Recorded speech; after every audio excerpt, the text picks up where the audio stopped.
जे जे उदात्त आहे, जे जे व्यापक आहे, ते ज्ञानेश्वर महाराजांनी पसायदानामध्ये मागितलेलं आपल्याला दिसून येतं. ज्ञानेश्वर महाराजांनी जर काही मागणं मागितलं असेल तर खळांची बुद्धी निवृत्त व्हावी, खळ निवृत्त व्हावेत असं म्हटलं नाही. तसं जर ज्ञानेश्वर महाराजांनी म्हटलं असतं, सरळ सांगू, या जगतामध्ये फारच कमी माणसं शिल्लक राहिली असती. मला तर वाटतं संत सोडून कुणी राहिलं नसतं, कारण सगळेच खळ आहेत. स्वार्थ समोर येण्याचा अवकाश आहे फक्त. स्वार्थ समोर नसताना सगळेच संत आहेत. आपलं ज्या वेळेला अडकत नाही ना, त्या वेळेला सगळं तत्वज्ञान सुचतं. आपल्याला ज्या वेळेला अडचण येते त्यावेळेला फक्त स्वार्थ असतो.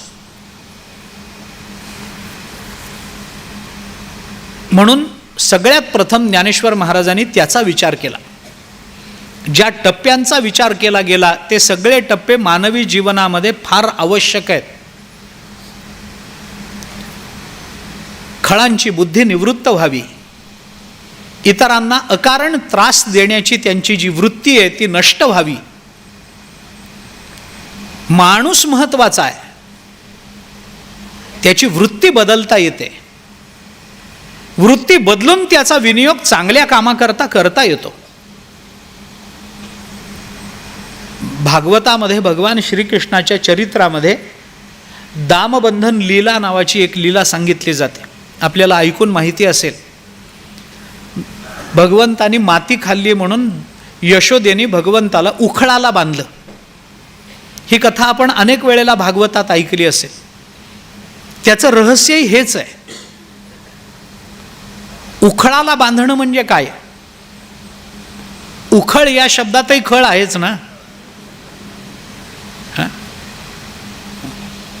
उखळ या शब्दातही खळ आहेच ना. उखळ म्हणजे उत्कर्ष पावलेला खळ म्हणजे उखळ असा अर्थ आहे. माती खाल्ली वगैरे झालं सगळं, ते उखळाला बांधून टाक. लांबवायचं नाही आहे मला, परंतु बांधून टाकल्यानंतर उखळाने भगवंताला असं विचारलं, कान्होबा तू चोरी केलीस, माती खाल्लीस, लोणी चोरून दुसऱ्यांना वाटत राहिलास, माकडांना लोणी वाटलंस, म्हणून तुझ्या आईने तुला शिक्षा केली आणि मला बांधून टाकलं. पण मला हे सांग की तुला जसं मला बांधून टाकलंय त्यामुळं मी सुद्धा तुला बांधला गेलोय की नाही? माझी काय चूक आहे? माझी काय चूक आहे? मला बंधन कशा करता? तुझी चूक आहे. तुला बंधनात, तुला खांबाला बांधून टाकायला पाहिजे होतं, मला का बांधून टाकलं?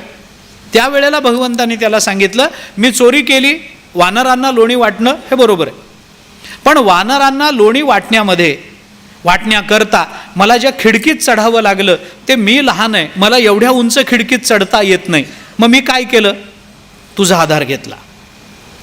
तू खिडकी खाली होतास, मी तुझ्या डोक्यावर पाय ठेवून खिडकीत चढलो आणि चोरून आणलेलं लोणी वानरांना वाटून टाकलं. म्हणजे चोरी करणारा जेवढा दोषी असतो त्या चोरीच्या कामात मदत करणाराही तेवढाच दोषी आहे. म्हणून तुला मला बांधलं गेलं. पण भगवंतांनी त्याच्यातून सूचित करताना हे केलं की माणसाला दानधर्म करायचा असेल तर खळाचीही मदत घ्यायला, उखळाचीही मदत घ्यायला हरकत नाही. फक्त एक केलं पाहिजे, आपण त्याच्या डोक्यावर पाय ठेवून त्याचा वापर केला पाहिजे. त्याला आपल्या डोक्यावर पाय ठेवू देता उपयोगी नाही. हे रहस्य आहे. याचा विचार जर केला तर हे लक्षात येतं की ज्ञानेश्वर महाराजांनी तरी वेगळं काय केलं. या समाजाच्या परिपूर्णतेकरता त्या उखळांचीही मदत घेता येते ना, त्या खळांचीही मदत घेता येते. का घेता येते? कारण त्यांच्या ठिकाणी सामर्थ्य संपन्नता असते. आपल्याला त्यांचं सामर्थ्य वापरायचंय. ते सामर्थ्य जे व्यर्थ ज्या बुद्धीनं ठरतं ती बुद्धी बाजूला काढून टाका. घरामध्ये साप निघाला तर त्या निघालेल्या सापाच्या संबंधात सामान्यतः माणसाच्या 3-4 प्रतिक्रिया उमटतात. याच्यातली प्रशस्त प्रतिक्रिया कोणती ती सांगतो. घरामध्ये साप दिसल्यानंतर एका माणसाचं असं म्हणणं असतं, मी घरात जाणार नाही. मी रस्त्यावर झोपीन, पण साप घरात आहे, मी घरात जाणार नाही. दुसरा कोणीतरी म्हणतो साप घरात आहे, गोष्ट खरी आहे, पण साप पकडणाऱ्याला कोणाला तरी बोलवा, तो साप पकडा आणि कुठेतरी अरण्यामध्ये सोडून या, मला काही अडचण नाही आहे. तिसरा कोणीतरी म्हणतो साप घरात आहे, त्याला मारा. या सगळ्यामध्ये एक गारुडी येतो आणि तो काय करतो, तो विषारी असणारा साप पकडतो. तो त्याला मारतही नाही, तो घराचाही त्याग करत नाही, तो त्याला अरण्यातही सोडून देत नाही. तो गारुडी येतो, त्या सापाला पकडतो आणि पकडल्यानंतर त्या सापाचा फक्त विषारी दात काढून टाकतो आणि आपल्या उपजीविकेचं साधन बनवतो. हा प्रशस्त मार्ग आहे. आम्हाला साप मारायचा नाही आहे, आम्हाला सापांना सोडूनही द्यायचं नाही आहे, साप तिथं आहेत म्हणून आम्हाला पळूनही जायचं नाही आहे. फक्त त्यांची वाकडी बुद्धी, हा विषारी दात फक्त काढून टाकायचा आहे आणि त्यांना सत्कर्मामध्ये प्रवृत्त करून समाजाचा विकास प्राप्त करून घ्यायचा. ज्ञानेश्वर महाराजांच्या भूमिका आपण बघा. जे जे चांगलं आहे, जे जे उदात्त आहे, जे जे व्यापक आहे, ते ते ज्ञानेश्वर महाराजांनी पसायदानामध्ये मागितलेलं आपल्याला दिसून येतं. म्हणून पहिली मागणी त्यांची ही आहे, जो पाया या सगळ्या विचाराचा. आपल्याला माहिती आहे हे पुढच्या सगळ्या मागण्या ज्ञानेश्वर महाराजांच्या आपण तपासून बघा. सगळ्या मागण्या, खळांची व्यंकटे सांडो, सत्कर्मी रती वाढो. अरे खळ सत्कर्मामध्ये कसे प्रवृत्त होतील, खळ भूतमात्रांमध्ये मैत्र कसं करतील, ते स्वधर्माचा सूर्य कसा बघतील. खलत्व ठेवून आपल्याला हे करता येणार नाही. याच्याकरता हे पहिल्यांदा बाजूला काढा. जे खळांची व्यंकटी सांडो ही पहिली मागणी आहे. आणि मग ज्या खळांची दुष्ट वृत्ती निवृत्त झालेली आहे, त्याच खळांच्या संबंधामध्ये त्यांनी सत्कर्मामध्ये त्यांची आवड वाढती राहावी, ही आमची मागणी आहे. कारण व्यक्तीच्या ठिकाणची दुष्टता गेली याचा अर्थ तो सज्जन होत नाही आहे. त्याची सज्जनता सिद्ध होण्याकरता त्याची सत्कर्माची रती हे एक महत्त्वाचं कारण आहे. आपली सत्वशील वृत्ती आपल्याला सत्कर्मामध्ये प्रवृत्त करते. आणि म्हणून ज्ञानेश्वर महाराजांनी तया कर्मी रती वाढो असं नाही म्हटलंय, तया सत्कर्मी रती वाढो ही त्यांची मागणी आहे. कारण कर्मात रथ सगळेच आहेत, कर्म नाही असा जीव नाही आहे. किंबहुना जीवाचं व्यावर्तक आहे ते कर्म, जीवाला वेगळं काढणार आहे. देह आहे आणि कर्म नाही, प्रेत होईल ते. देह आहे पण हालचाल करत नाही, काही बोलत नाही, चालत नाही, काम करत नाही, प्रेत आहे. देहच नाही आणि कर्म आहे अशी शक्यता नसते. देह आहे आणि कर्म आहे, जीवदशा असते. आपलं कर्म हे आपण जिवंत असल्याचं लक्षण आहे ना. आपलं काहीतरी कर्म आहे. मनुष्य कर्म, भगवंतानी म्हटलंय नहि कश्चित क्षणमपि जातु तिष्ठत्य कर्मकृत कार्यते ह्यवशः कर्म सर्व प्रकृती जैर्गुणैः.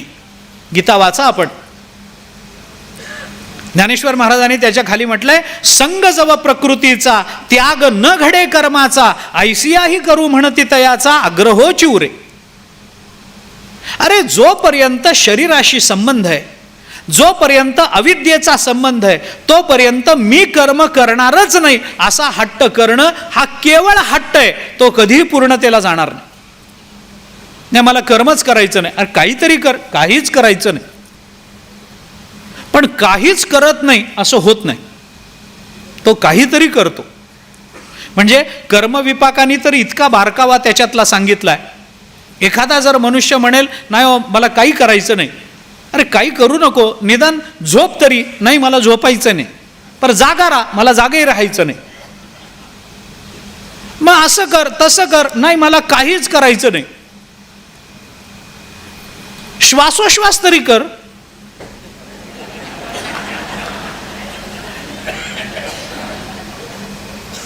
नाही मला तेही करायचं नाही. मग ठीक आहे बाबा, मग तुझं आम्ही सगळं करतो, तू काही करू नको. शेवटी तीच वेळ येईल ना, कसं चालेल असं. पण त्यातही पुढे जाऊन बारकाईनं विचार केला तर काहीही न करणं. एखादा मनुष्य म्हणे नाही मला काहीच करायचं नाही, मी त्याला विचारेन तू काही करणार नाहीस एवढं तरी करशील ना. बास आहे. कर्मविपाक त्याला सुद्धा काही मानायला तयार आहे कर्मशास्त्र. त्यामुळे कर्मामध्ये सगळ्यांचीच रती आहे, ती सत्कर्मात असली पाहिजे ही ज्ञानेश्वर महाराजांची अपेक्षा. नुसत्या कर्मात नाही. आता कर्म आणि सत्कर्म याच्यात काय फरक आहे हे जर म्हणजे आता हे जर काढलं ना तर हे रात्रभर चालू राहील आणि सकाळ झाल्यानंतरही शेवटी कळणार नाहीच की सत्कर्म म्हणजे काय. शेवटी माणसं इतकंच म्हणतील की काही नाही हो, आता इथून उठून जाणं हे एकमेव सत्कर्म आहे.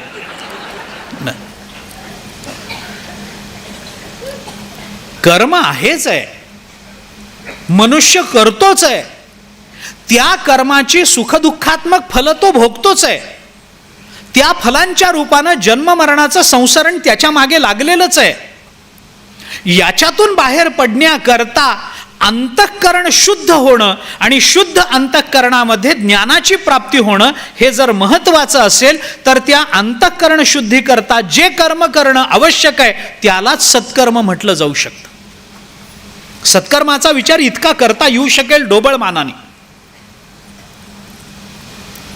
कारण खलांनी आत्तापर्यंत फक्त स्वार्थाकरता कर्म केलेली आहे. म्हणजे कर्म करण्याची त्यांना सवय आहे, त्यांचा स्वार्थ बाजूला काढला पाहिजे आणि आता त्यांना परार्थ कर्म करायला शिकवलं पाहिजे.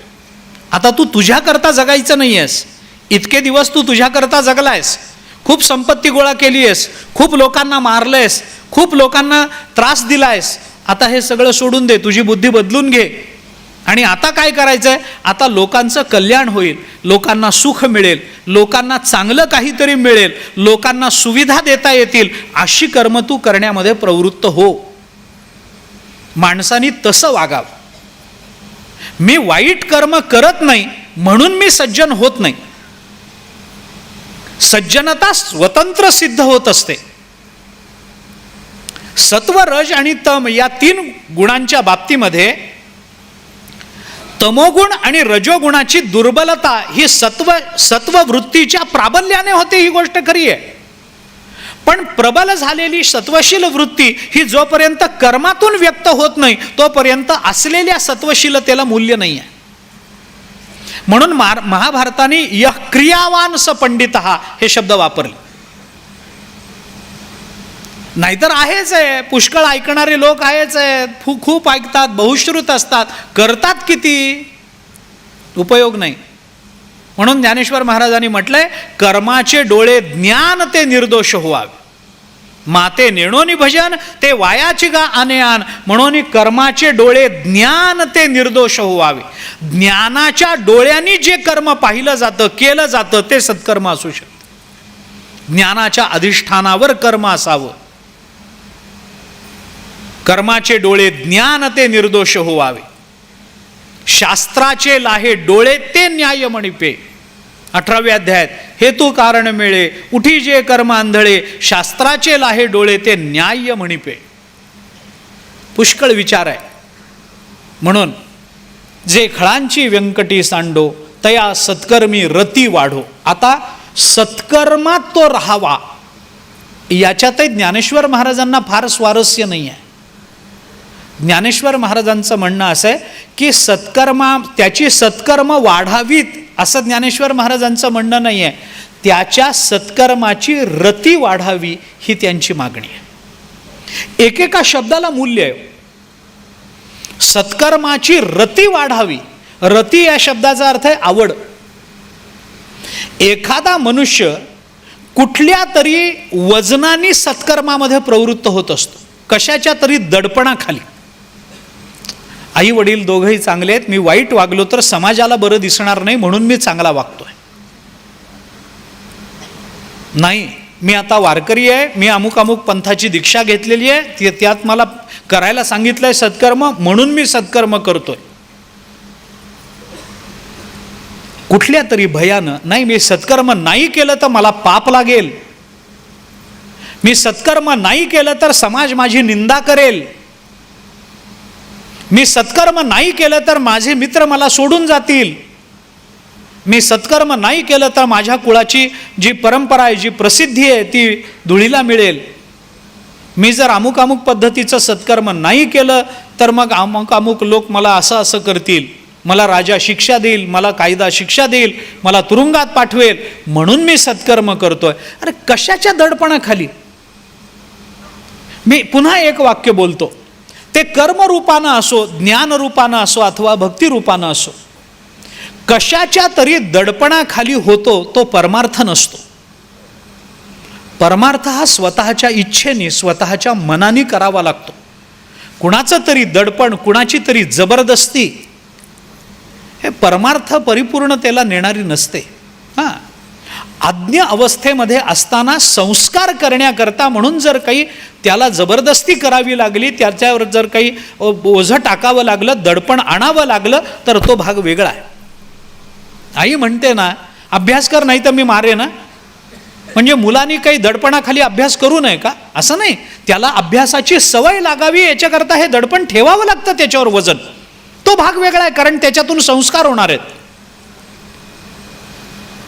पण आयुष्यभर कुणाच्या ना कुणाच्या तरी दडपणाखाली राहायचं, हा कुठला परमार्थ आहे? नाही, मी नरकात पडेल म्हणून मी पाप करत नाही. म्हणजे पाप करायची इच्छा आहे तुला, फक्त भीती वाटते म्हणून करत नाही. मग कुठला पुण्य करतोयस? हा प्रश्न निर्माण होईल की नाही? हे होऊ नये. आपण ज्या वेळेला कर्म प्रवृत्त होतो आणि ते कर्म सत्कर्म असतं, मी बोलून जाईल, सत्कर्म या शब्दाचा अर्थ आत्ता करताना, आत्तापुरता निष्काम कर्म असं करा, तात्पुरता अर्थ करा. मी त्याची व्याप्ती सांगत नाहीये म्हणून करा. निष्काम कर्म करायचंय आपल्याला, जगताच्या कल्याणाकरता आपलं काहीतरी देणं आपण लागतो या उद्देशानं जर करायचं असेल तर असं दडपणाखाली केलं गेलेलं कर्म हे आनंद देत नाही, समाधान देत नाही. स्वीकृत कार्यातली आवड त्या कार्याचा कंटाळा येऊ देत नाही. कधी कधी माणसाला कंटाळा येतो कामाचा. सकाळी बसलोय अजून तेच चालू आहे, किती दिवस मी हे करायचं? कामाचा कंटाळा का आहे? कारण कामामध्ये आवड नाही आहे. आवडीचं काम नसेल, लवकर कंटाळा येतो. त्याच्या आवडीचं काम द्या त्याला, कंटाळाच येत नाही. बघा, आपण नोकरीला गेलेला मनुष्य कंटाळतो लवकर.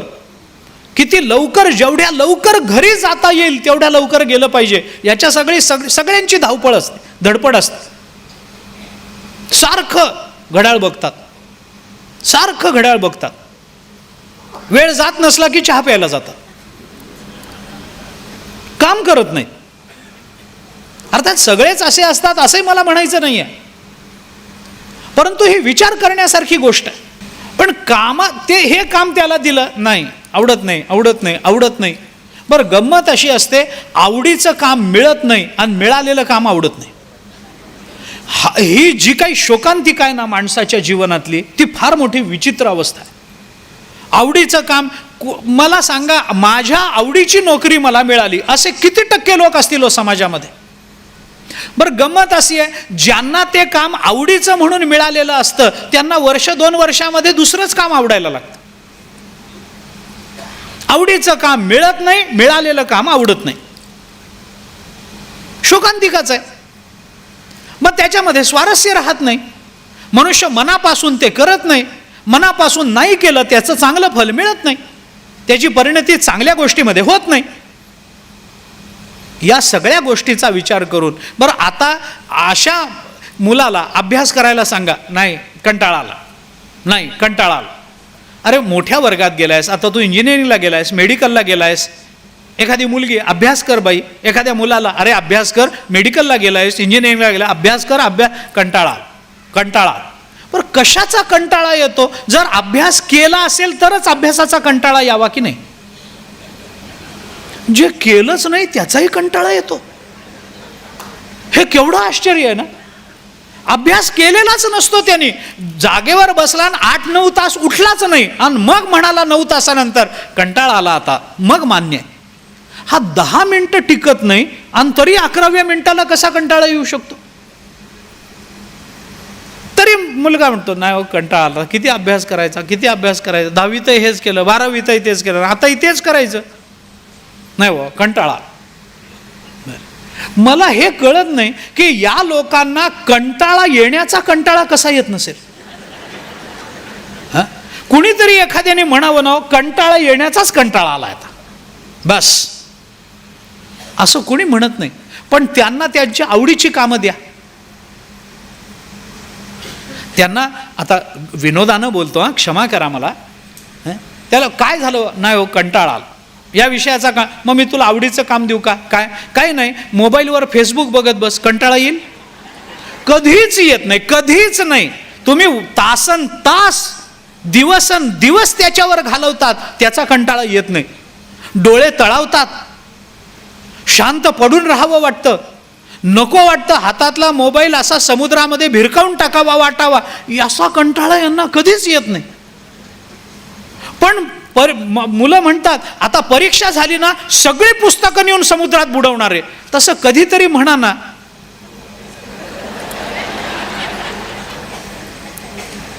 काम आवडीचं असावं. म्हणून ज्ञानेश्वर महाराजांचं म्हणणं जबरदस्तीनं सत्कर्म करा असं नाही, सत्कर्माची चटक लागावी लागते माणसाला, सत्कर्माच्या फलाची कल्पना यावी लागते. आपण हे स्वतः करता न करता इतरांकरता करतो आहोत याच्या आनंदाची कधीतरी जीवनामध्ये जाणीव व्हावी लागते, तर त्याची गोडी कळते. हे माझ्याकरता मी नाही केलं, हे तुमच्याकरता केलंय, घ्या, तुम्ही घ्या. आई घरामध्ये मुलांना आवडेल अशी भाजी बनवते, मुलांना तिच्या हातची ती भाजी आवडतेच. आईला स्वतःला ती आवडत नसते पण ती बनवते. तिला फार त्याच्यामध्ये स्वारस्य नसतं पण तरीही ते बनवते. कुणाकरता बनवते? स्वतः करता नाही. तरी तिला ते बनवण्यामध्ये आनंद आहे. का? कारण इतरांना निष्काम भावनेनं करून देण्यामध्ये जो आनंद असतो तो फक्त मातेलाच कळत असतो, इतरांना कळत नाही. तो ती माता जाणते. तशी सत्कर्मातली आवड, त्याची चटक, म्हणून मी शब्द वापरलाय, शब्द चुकीचा आहे मला कल्पना आहे, पण ती चटकच लागावी लागते. म्हणून ज्ञानेश्वर महाराजांनी शब्द वापरला रती वाढो, सत्कर्म वाढावीत अशी अपेक्षा नाही आहे, सत्कर्माची रती वाढावी ही अपेक्षा आहे. कारण चांगल्या कामाची आवड वाढली ना की चांगली कामं आपोआप व्हायला लागतात, जोर जबरदस्तीशिवाय व्हायला लागतात. ती कामं प्रेमाने व्हायला लागतात, ती कामं जगत कल्याणार्थ व्हायला लागतात. ज्या कामातला स्वार्थ बाजूला पडतो ते कोणतंही कर्म आज ना उद्या जगताच्या कल्याणासाठीच उपयोगाला पडणार असतं. आणि म्हणून ज्ञानेश्वर महाराजांनी हा प्रवास जो सांगितला तो या अर्थाने सांगितला. खळांची म्हणून सुरुवात कुठून झाली? बुद्धीपासून. बुद्धीतून कर्म उपजलं पाहिजे. म्हणून म्हटलं की कर्माला ज्ञानाचे डोळे हवेत, बुद्धीतून कर्म आलं पाहिजे. भावनेतून आलेलं कर्म हे तत्कालीन परिणाम करेल पण तो परिणाम अल्पकालीन असेल, चिरकालीन परिणाम नसतो. विचारानं केलेलं कर्म हे चिरकाल काहीतरी फल देत राहतं. भावनेनं केलेलं कर्म भावनिक असेल, त्या व्यक्तीला तत्कालीन समाधान मिळेल पण त्याचा मोठ्या काळामध्ये, दीर्घ कालामध्ये त्याचा फार उपयोग होत नाही. जयेश दर्बी कलेक्शन कॉटन, लिनन यासह अनेक ब्रँडेड कंपन्यांच्या सुटिंग शर्टिंगसाठी जयेश दर्बी कलेक्शन, 7 रस्ता मोदी, पंकाविहिरी जवळ, सोलापूर.